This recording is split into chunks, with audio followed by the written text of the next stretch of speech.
Explorators! Welcome back for Chapter 8 of Sam Wu is Not Afraid of Ghosts. In our last chapter, Sam's two friends came over to visit, and he was actually able to show them Fang, his new pet snake. They were pretty impressed, which was awesome. So it was actually a pretty good chapter for Sam. Now, in this next chapter, they are getting ready to sit down for dinner and eat that roast duck and turnip cake that Sam's a little bit nervous about giving to his friends. So let's see what happens in this chapter called Lights Out. Sam Wu is Not Afraid of Ghosts by Katie and Kevin Sang, illustrated by Nathan Reed. Chapter 8, Lights Out. At the dinner table, Bernard and Zoe were staring at their plates, their mouths slightly open. "Where did your dad put the duck's head?" Bernard whispered to me. "We don't eat the head," I whispered back. "Why would anyone do that?" Bernard stared at me blankly. "How would I know? I don't want to eat it. I just want to know where it went." "Sam, this doesn't look like cake," Zoe whispered, poking her turnip cake with a chopstick. "And can I have a fork?" Dinner was not going well. "Just try it," I whispered back. "This is Sam's favorite meal," my mom said, smiling at us. She hadn't heard all the whispering. "I hope you like it." "I hope I like it too," said Bernard. He didn't sound very optimistic. "Any chance you also have chicken nuggets?" "Bernard!"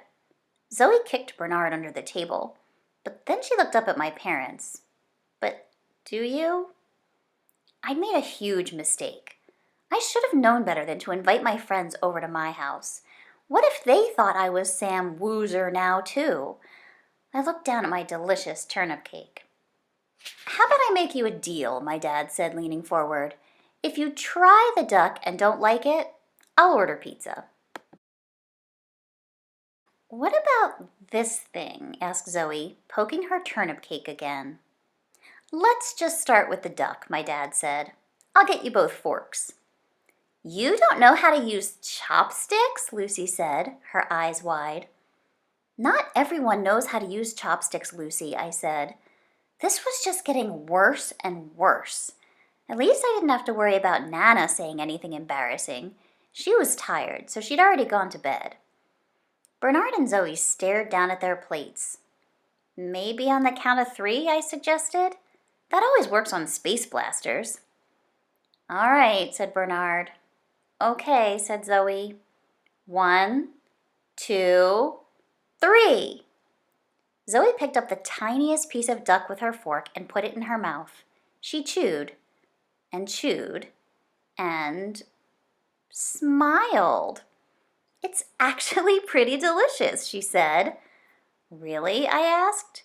"Really," she said. "Really," said Bernard, taking another bite. And that made me really, really happy. After dinner, we went into the living room to watch a new episode of Space Blasters. My mom even let us eat ice cream on the sofa. The evening had gone from a disaster to one of the best nights ever. "Okay," I said, bouncing on the couch. "That's Captain Jane." "She looks cool," Zoe interrupted. "She is, and that's Five-Eyed Frank." "He looks cool," Bernard butted in. "Yes, he is. They're all cool. Now, like I said, their ship is called Tubbs." "Like your bike?" "Yes, like my bike. Now, please listen so I can explain everything so you understand." I explained how on the last episode of Space Blasters, the crew thought they had defeated the Ghost King, but at the very end, he came back.